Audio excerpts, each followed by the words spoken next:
I've heard not once about wonders my home is rich in, about the path that runs through the forests and canyons, prairies and fields.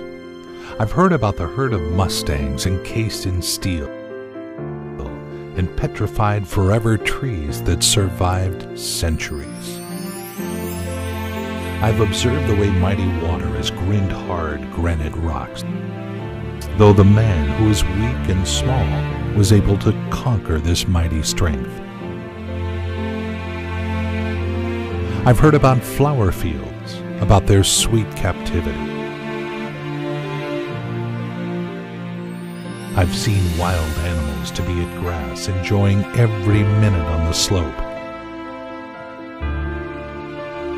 How gorgeous is the old Pacific Ocean that casts ashore these wooden logs, whose waters stubbornly beat the rocks and unceasingly kiss the yellow sand. Oh, how many times I've sat on the shore at sunset, and the ocean pleased my eye, reflecting the pallor of the sky, hiding the sun in its depth, and washing my worries away. It's time to see everything with your own eyes and to enjoy every corner of Washington State. Go for it. Unveil the lands of Washington.